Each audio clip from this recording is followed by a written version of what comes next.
Welcome back to From Corporate to Cashflow, where Andrea Cannon and Liz Schwab, two pharmacists navigating the process of building time and financial freedom through real estate investing and lending while working our day jobs. Navigating the journey is difficult, but our podcast guests are experts in showing us how it's done. And today we have Regan Sonnabend. Regan, thanks so much for joining us. My pleasure. Thank you so much for having me. Yes, super excited to learn more about you. So let's go ahead and just jump right in. So I would love to hear a little bit about your background. How did you first get started? Did you work a W-2? And what are you focusing on specifically today? Sure. So I definitely was working a W-2, actually up until about 2 years ago. So I probably had a different path into finding my way into investing than most. I would really consider myself kind of an accidental investor. And what I mean by that is when I had a couple of times where I was interested in investing and, just like so many people that, don't have a community around them and all of those things, it kind of sounds interesting, but then you end up with analysis paralysis. So, the first few deals that seemed interesting did not move forward. But then the time came that we were ready to take a big leap because, my husband and I had decided that we wanted to build a lake house for our family. And at the time I was in healthcare on the healthcare IT side as a vendor. It was right at the beginning of meaningful use. I had had a really good year and I'm like, what could I do with my bonus? It could be kind of the down payment to build a lake house for our family. So that was kind of how it all started for us. And just like often happens with folks, we found houses we liked. But they weren't at the price point that we liked. We found locations that we liked, but we couldn't afford what we wanted in that location. And that's how we ended up deciding to build. And, actually still go back to that today. That was in 2014. So what we ended up doing was just buying raw land. It was about half an acre and did a modular build. But part of our mission in designing that was for it not to look like a mobile home or modular or what have you. So it turned out to be a really cute A-frame, very typical vacation looking property. And it worked out great. And we learned a lot along the way. But, basically we came to doing that because we really loved that area, but we couldn't afford the house that we wanted in that area. And nothing really quite fit exactly and checked all the boxes. It worked out really well. Then we ended up 5 or 6 years later, not being interested in selling, but kind of being talked into it, really, because we at the time used a property manager. And of course, his office, they're realtors as well. And they kept coming to us saying, if you're interested in selling, the market's really good. And then finally, after the third time, I'm like, we're not interested in selling, but, what is it exactly that you're thinking? And when they told us, we're like, okay, well, if you can sell it for that, then, we would go ahead. So of course, within 24 hours, we had a full price offer. So we're like, okay, we're not actually planning for this. All of a sudden we realized we can't just sell the property because we're going to have big tax consequences. So we quickly learned about 1031 exchanges, which we had tried to do once before, kind of for an entirely different situation. But that's when my own path really kind of gradually started to go in the direction of becoming a more serious investor, because we actually ended up splitting that into two different properties when we did that 1031 exchange. And one is a long-term rental that I still hold today. It's interesting, actually. They're both the two kind of different strategies that they're the only one. What I mean is one is the only long-term rental that I have. One is the only vacation rental that I have because my area of emphasis is midterm rentals, workforce housing, executive relocation, insurance housing, all of those things. So those two properties are there. And not only are they a 1031 exchange, so I wouldn't want to sell them because it gets messy, but they also have really amazing interest rates from, 2020-ish. So, they're, sub 3% interest rates. So I'm never getting rid of those two properties. But what I learned while I was in the process of trying to find those properties and kind of got the bug after that was buying on market properties really just doesn't make sense. You don't want to be competing. I mean, we had so many properties, we were just meeting with your regular realtor, not a unicorn investor friendly realtor, just your normal old, vacation rental type realtor. And we kept getting in these situations where we were putting in really generous above ask offers and still we're not getting the deals. And so after, months and months and numerous times of that same thing happening, I started proactively, trying to figure out, like, should we look at foreclosure? Should we, what are some of the off market things that we could do?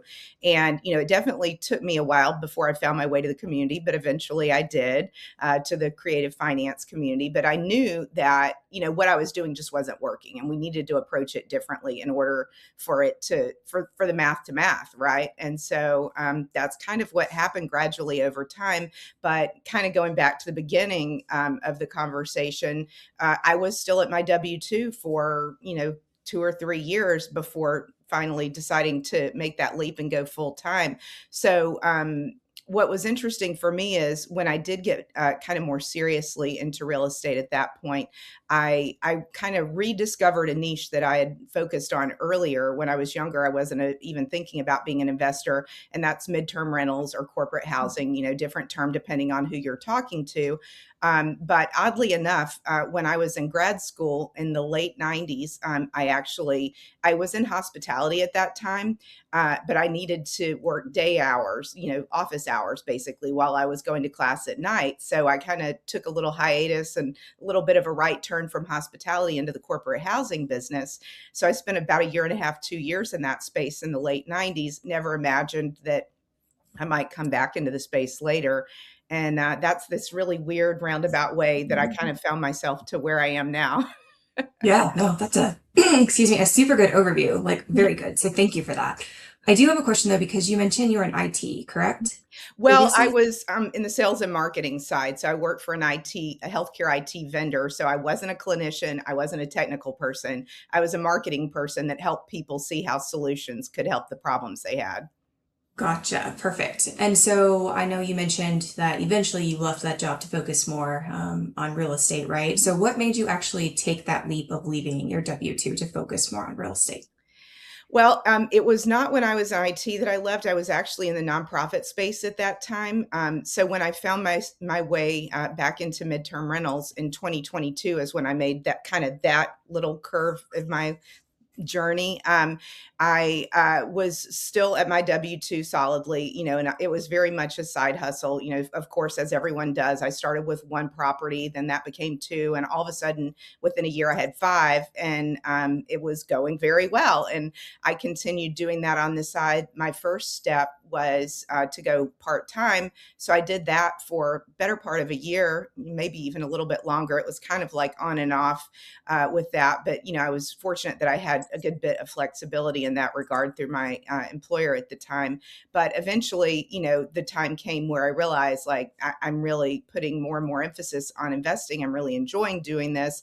And so, at some point you just have to make the leap. And I realized the time was right. And so it's been 2 years now, just a hair over 2 years. So really excited to have made the leap. And, it doesn't mean that it's easy. As soon as you do that, there's a whole new set of bumps and bruises and things you learn along the way. But it really has been that freedom to make my own path. Yeah, definitely. Very exciting for you, like you just said. And I know that you mentioned that there's different terms. So there's midterm rental, and what was the other one you said? Corporate housing. And so what I've found, a lot of people look at them as synonymous. They're not exactly synonymous, but they're very, very similar. And it's really more the audience that you're talking to a lot of times, how they refer to it.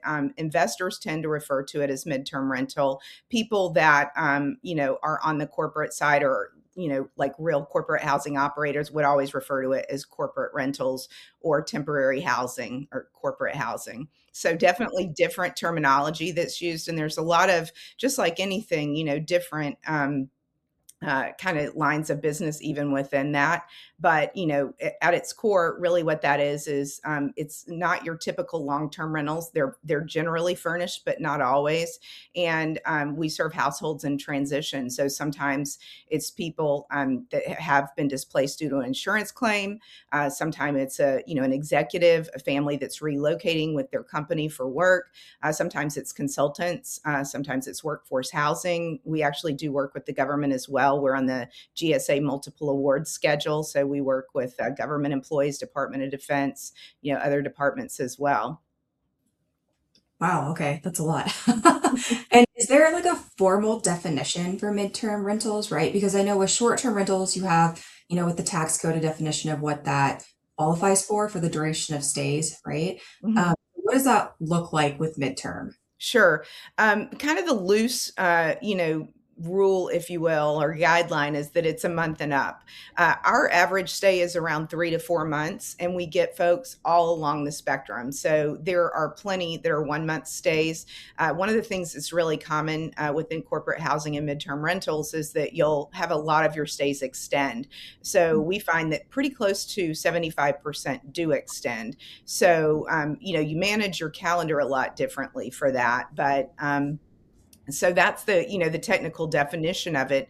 But sometimes we have folks that are with us for well over a year. I've got one midterm rental person that's uh, going on 3 years at this point. And a lot of times when it's project-based housing, which we're doing more and more of, especially construction crews and those working on data centers, they know I'm going to be here for this project for the next 3 to 5 years, or in some cases 5 to 10 years. And so it's more of a long haul, but it's still, temporary. It's not their home, but our goal in this space is to make it feel like home, much better than a hotel room. Yeah, absolutely. Now, what particularly drew you to midterm rentals versus short, long, or anything else? Is there something that dialed you into that midterm space? Well, because I had had that experience in the space back in the late 90s, I would say, my scenario is so different because, it was 2022 when I got kind of back into midterm rentals specifically. And at that time, because I had been going through that whole discovery process, trying to find a better way to invest. And of course, once you start, searching about things and immersing yourself in different possibilities, you start getting exposed to, what some of the thinking at the time. And at that time, midterm rentals were kind of getting ready to explode. They've really, done much more so even since then.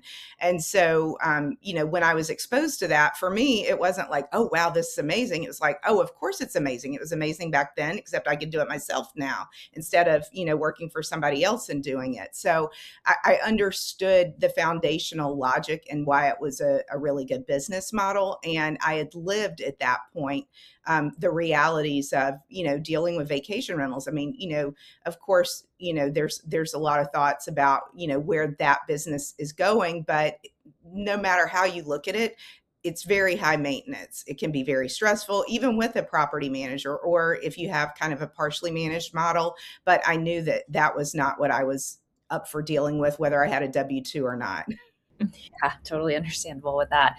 I know that a lot of times when people mention midterm rentals, they immediately say travel nursing. And I've noticed you have not said that. So can you Yeah. comment on that at all? And is this different? Is this the same? Or is that is travel nursing out? Like, tell me a little bit more. That's a really great question. And I would say it's definitely not out. It's just never been an area that I've specifically focused on. However, the reason you probably noticed I mentioned like construction projects, data centers multiple times, and that's because it is just increasingly over the last year and a half, 2 years, become something that we're seeing more and more demand for. And so, in my world anyway, I can only think of one travel nurse that I've ever personally hosted. But what I find is there's different property types that are a good fit for different scenarios. And travel nurses and construction workers are very, very similar in that often they're looking for a 1 or 2 bedroom. They might room with somebody else, but in both cases, they're also getting a per diem, and they typically don't want to spend their full per diem or allowance on the housing itself. So in both cases, I find, let's say they get $3,000 a month, they're trying to spend 1,500 on their housing. So either they're getting something super, super economical,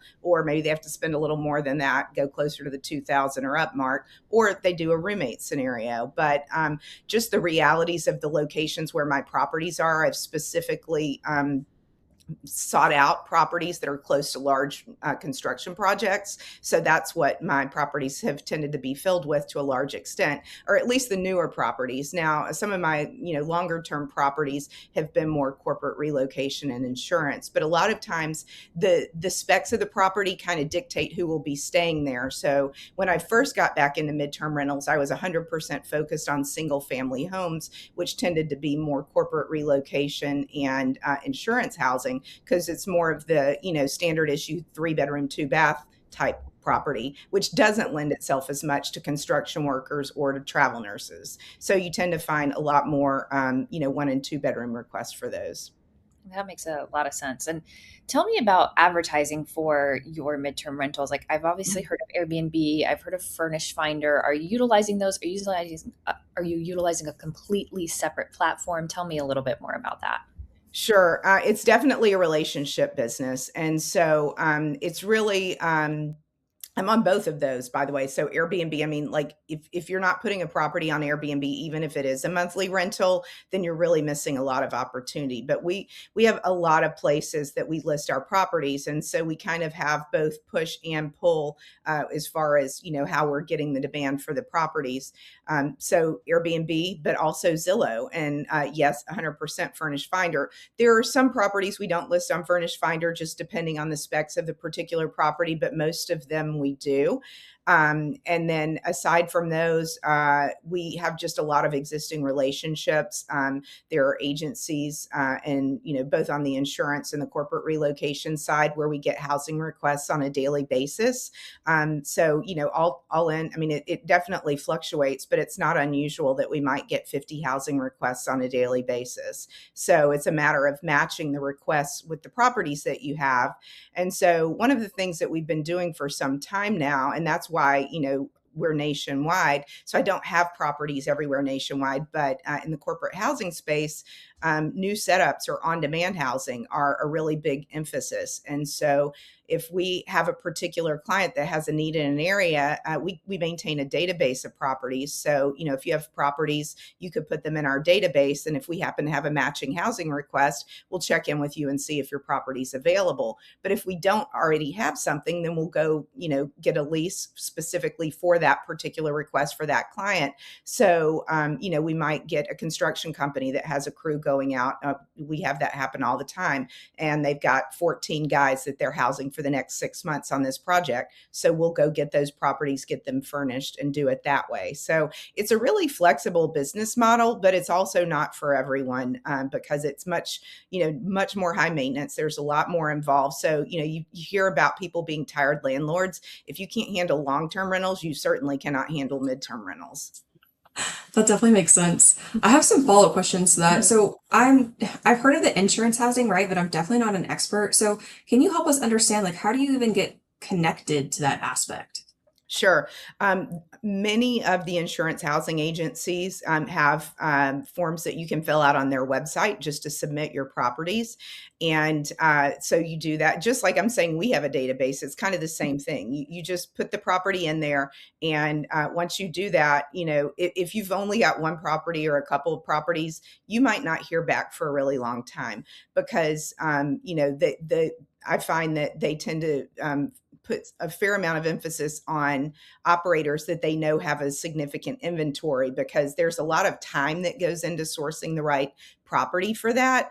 And so there's also a component to it of being a trusted entity. So if there's a mom and pop, landlord that they've never dealt with before and they just randomly put their property in the database, it's not really a trusted entity. So you're not going to just like magically put your property in a database and all of a sudden the next day you're going to start, getting this fire hose of housing requests. So it's something that takes time to really build trust and to work individually with relocation specialists that are placing families, and really take the time to understand the pain points and some of the challenges as well, because at the end of the day, the relocation specialists that are placing families, they have a stack every single day of housing requests of families they're trying to find housing for.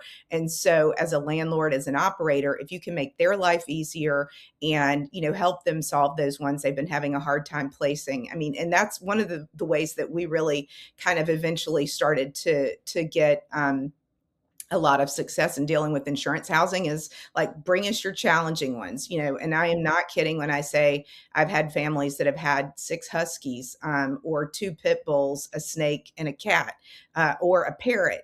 We've got one now that I am not kidding. I mean, and we actually had something and it ended up not working out because of the location. 7 adults, 13 children, and a dog. And So we help, find solutions for those really hard to place housing requests. But it is a very much a relationship business. And so I think, a lot of people, especially because there are a lot of properties that don't cash flow as long-term rental now. So everybody's like, oh, let's do midterm rental. Understand you don't just like kind of dip your toe in the water with midterm rental. You've got to really commit yourself to it and understand that it's a long game. It's not something that you just kind of get into. Now, you can be successful just putting your property on Airbnb and Furnished Finder and Zillow in a couple of places.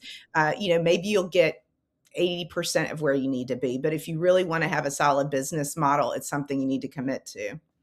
Yeah, no, that definitely makes sense. And I'm understanding that you kind of have different buckets, right? So you have the insurance housing, and maybe you have the housing for those that are working on the projects that you mentioned before. So from your perspective, is there more of like an ideal tenant, like money wise, if that makes sense? Is there one that's more incentivized, like cash for you, like one over the other? It's really, in my mind, more a matter of matching the different personas to the properties and understanding who you want to accommodate. Because there's definitely certain niches that are higher dollar, but you're probably going to have more vacancy in those niches too. And that's the other thing that nobody tells you when you see deals that are being offered out there where people are listing a deal and they're like, here's the long-term rental, here's the midterm rental, here's the short-term rental. The reality is, yes, the midterm rental number is higher, and sometimes it's at or even above the short-term rental, but you have to factor in higher vacancy. You also have to factor in that you're paying for furnishings, for utilities, for things like that. And so we have really kind of settled into, what we have found by trial and error that is just a good fit, and that there's, constant, consistent demand in specific areas. And so my corporate housing business has most of our properties is kind of B grade properties, as opposed to A's. And, we do have some A properties, but you do know that you'll always have more vacancy in those, because those higher dollar properties, you have to have kind of a specific person to fill that. And so that's where, over time we've worked our way into some of these different personas that we know that there's just constant demand. And the other thing that we've done over time is clustering properties. So I mentioned when I first got back into midterm rentals, I quickly went to 5 properties, and that was just because there was demand. So you get one full consistently for a while and you continue to see the demand. So it's like, all right, it's time for another one. Then same thing happens. Okay, it's time for another one. And the other nice thing about clustering properties geographically is that if one is full, like, oh, well, we've got this one that's 5 minutes down the road. How about that? And that happens quite a bit. And so, so there's definitely a place for all the things, but you just have to know the market, understand your own, risk averseness, and, where you feel comfortable and have consistent demand, you can rely on. Yeah, no, this is super interesting because I mean, we've heard about midterm rentals. Obviously, I know Andrea has explored that realm as well, but we haven't really had anyone on the podcast where this is kind of like their area of focus, right? So I'm wondering if you can maybe just go over one or two things that you have learned throughout your process, and what you're focusing on now that you wish you would have known at the very beginning. Oh, for sure. Well, I'm kind of going back to one of your earlier questions about the relationship part of the business. It really is something that, that those relationships are critically important, but it kind of ties into the other thing that I'll mention here, which is systems and processes. That is so incredibly important when it comes to midterm rentals. And the thing that I've learned over time is that what midterm rentals, corporate rentals, whichever term, corporate housing, whichever term you want to use, it has elements of short-term rentals and it also has elements of long-term rentals. And so this is where I was saying before, this is not for everyone. It's not for the faint of heart, because you have to do things by the book, from a landlord perspective, from fair housing laws, from non-discrimination, from all those things. But you also have to have the hospitality aspect of things. And so there's a higher level of expectation of quality. And so those systems and processes, the inspections in between stays, proactive maintenance, not letting a guest tell you something's wrong, but making sure your cleaning and operations teams are spot on with what they're doing, so that if there's something that's off, you're hearing about it from them instead of from a guest. And so, you just really have to have your systems down in order to be able to be successful in this business. Oh, good old systems and processes. The answer to everything that also is Mhm. like simultaneously my arch nemesis. But I am glad that you brought that up because I do think, especially in the business of midterm rentals, that makes so much sense with all of the things that you're managing, the extending that guests are doing, all the different platforms you're posting on, the ways that you're finding the tenants, the management, the relationship piece. There's so Yep, many of those things that are involved. Man, that's a lot to balance. And it thinking is. about thinking about balancing all of that, I mean, with having that W-2 previously and now, you're in this entrepreneurial space, there's a lot of different things that, between those two, right? And so how are you managing that? What systems have you developed in your day-to-day life to make that work for you better? Wow. Yeah. This is something that I'm putting more and more emphasis on right now. And in fact, it's like trying to find that place of like, where do you go from just needing one VA or a couple of VAs? Or, another approach that I've taken is getting a lot of freelance help with people that are experts in a specific area. So, I had a Go High Level group that I was working with for a while. I've shifted and I'm working with someone else. But I think, you have to be tactical. You have to have both the tactical and the strategic. Otherwise, you're missing something. And so, the tactical day to day stuff, it's that missing the forest for the trees. So it takes a lot to get those systems and processes down and to deal with a large volume and to make sure that, okay, we're looking at all of the 50 pictures that came through the inspection on everyone, and getting every light bulb changed and getting the order there at the right time, not too early, not too late. And then all of a sudden you're like, but wait a minute, it's tax time and I gotta, get my business structure right. And did I foreign file this property or this LLC? And, is the holding company set up right? So, it takes a lot to really figure out all of the things that you need to figure out and not have unpleasant surprises after the fact. So that's definitely one of the things that I'm working on now is to really take a look at some of the strategic things that we need to be doing to go beyond those tactical day-to-day things, because when you're just trying to keep your head above water, that's all you can do. But you really want to be looking ahead at the same time. Yeah, so obviously this sounds like a ton of stuff to manage, right? A lot to keep track of. So I'm curious, how many people are on your team? Or are you like a one-woman show?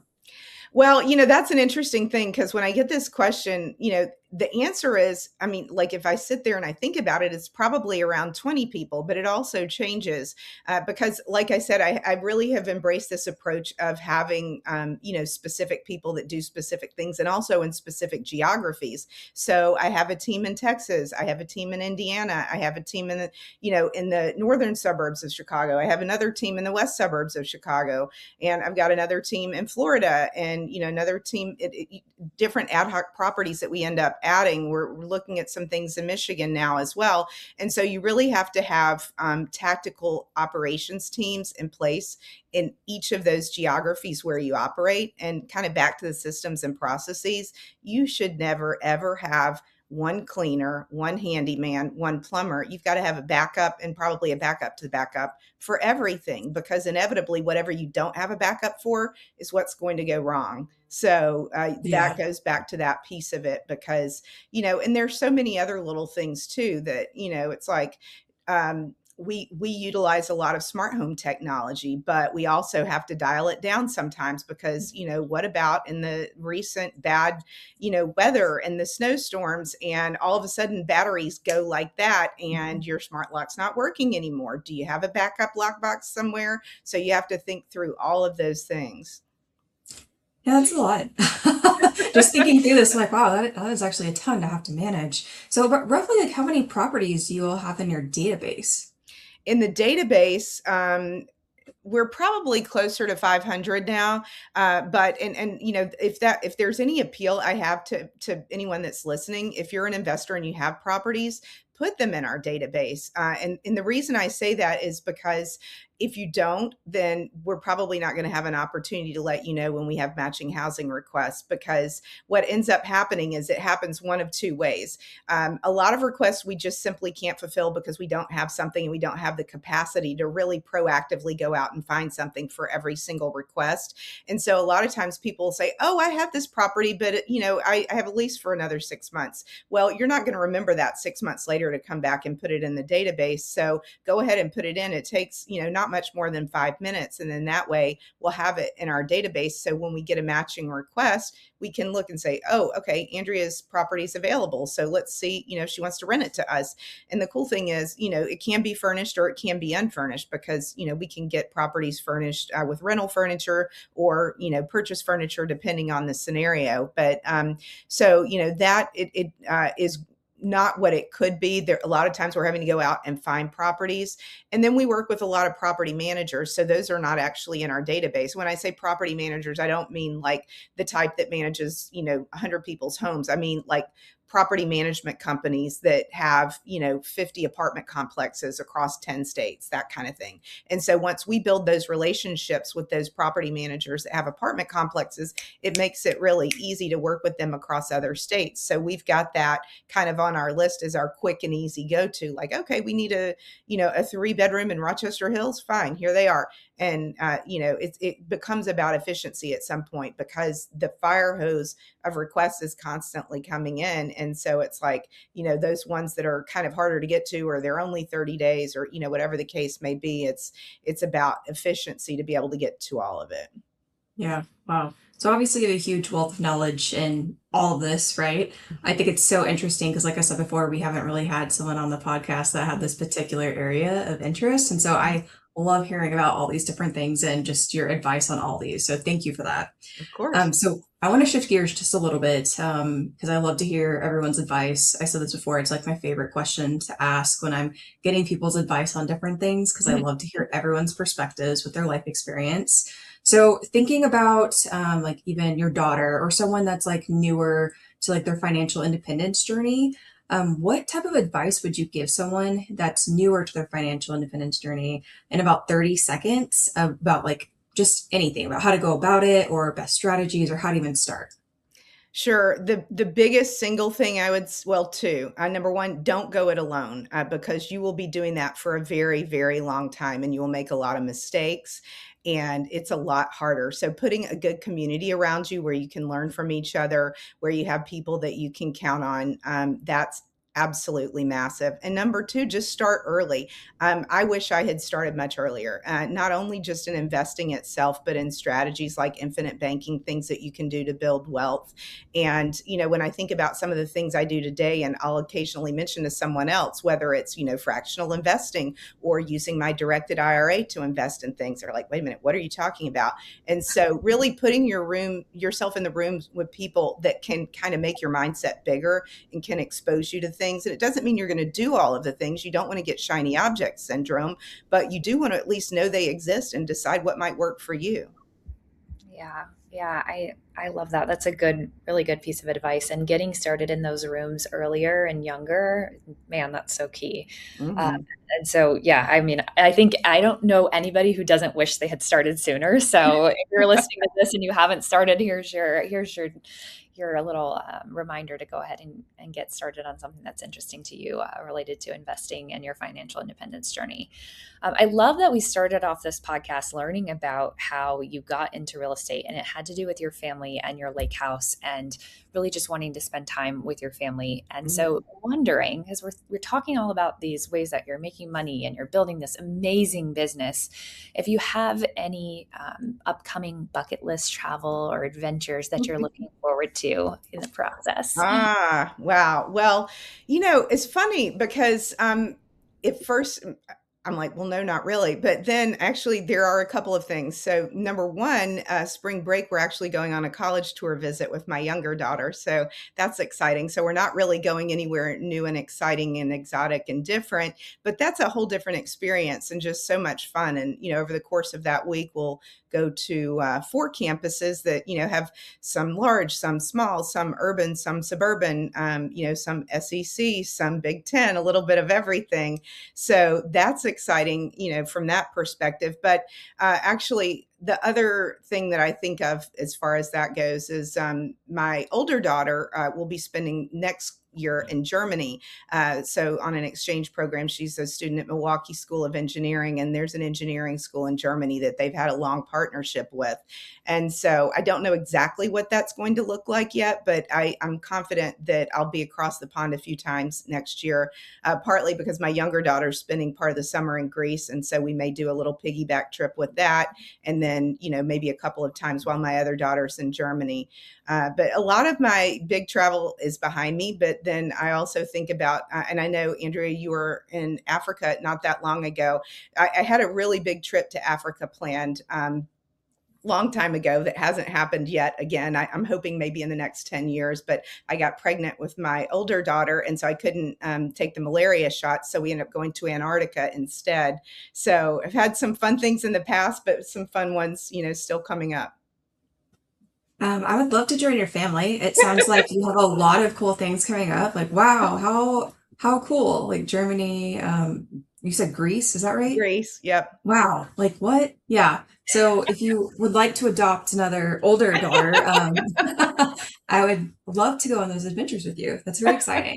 It's The always visiting the fun. college, the campuses, the going to Germany for that experience, that's going to be invaluable. So that's very exciting for Well, them. the cool thing is actually we have a couple of previous au pairs that live in Germany, a former exchange student that lives in Austria. So we actually had 5 au pairs over the course of my girls being brought up. And so foreign exchange and just that whole cultural exchange has really been woven into our household as long, since birth for them. So, definitely want to kind of give them those opportunities to not just be a visitor, but to really kind of be part of the fabric of what's going on. Yeah, perfect. I love that. I wish I had that experience. So very, very cool of you guys to do that. And then to kind of begin wrapping up here, can you kind of summarize what you're looking for? Like if people want to collaborate with you and they want to reach out to you, what needs do you have so people can identify those? Wow, great questions. I with the shift and continuing to focus more and more on workforce housing, and then you kind of go down this path, and then you get even into other, really what I've come to recognize is workforce housing is the affordable housing variety of corporate housing. And it took me a long time to get there because most people would see those as different things. But we're doing a lot of really large project based things, large industrial construction projects, infrastructure projects, data center projects. Typically we're talking 5 to 10 year projects with, 5, 10 plus billion-dollar type budgets for the overall project. And so you have to approach those in a very different way. And that you're never going to be just like, oh, I'm going to get a few properties for this. You are not going to fulfill all of that demand. And so we are going about that in a different way. And we're looking at land, we're looking at purchasing mobile home parks and, converting to container homes, tiny home village type scenarios. We're looking at multifamily. We're looking at co-living design specifically for workforce housing. So there's a lot of different ways that we're trying to solve some of these problems. And it is not for the faint of heart. And, there's knowledge along the way. And so I would say the biggest thing probably is that, we are looking for investors for, project by project basis. It's an opportunity to learn with an experienced team about how some of these things go, not just dealing with the different asset classes, but because we have that unique perspective of, doing the placement specifically for workforce housing and have those relationships and kind of bringing those two things together, it is really a unique opportunity for folks to learn about a whole different type of business. Yeah, I love that. And like you just said, I think that is a great opportunity and something that's unique, right? That we don't hear about all the time. Mhm. So for people that are interested, or maybe they want to get their property on your database that we Mhm. talked about before, what is the best way for someone listening or viewing to reach out and be able to get in contact with you? Sure. Thanks for asking. So, my Instagram handle is listed there, Regan Sonnabend. I have a lot of content that is, investor focused. We talk about all different types of things. I also talk a lot about entrepreneurship outside of specifically investing. I know we talked about before we got started recording about things like, being certified as a woman-owned business and, working with the federal government and things like that. So, there's a wealth of information both on my Instagram and my YouTube channel, but otherwise our website, Turnkey Corporate Housing. So we do have housing requests there on the front on the homepage. So God forbid, you ever have water damage or something like that, and you need housing, or maybe you're having renovations. We get a lot of those situations. So we have where you can place a housing request, but then we also do have a form that you can use to submit your property to our database. So just go to the website, turnkeycorporatehousing.com, and all of those things are there. That's awesome. And I appreciate the reminder too, because you've sent me this link before and I didn't upload my property. So I'm going to do it now. Excellent. Thank you. And it was a good reminder too to do the other ones, because I have most of them are rented out that are, maybe not furnished or something like that, but might as well still add them. You never know if it could Absolutely. fit, and it could pivot into a whole different business model and potentially, additional income as well. So I appreciate that You reminder. you just never know. And the thing I always tell people when they put properties, in our database, we're not a property manager. We're, not proactively marketing the property. So definitely do all the other normal things you would do. But if we happen to get a housing request that's a match, we would love to work with people that we know and trust and like.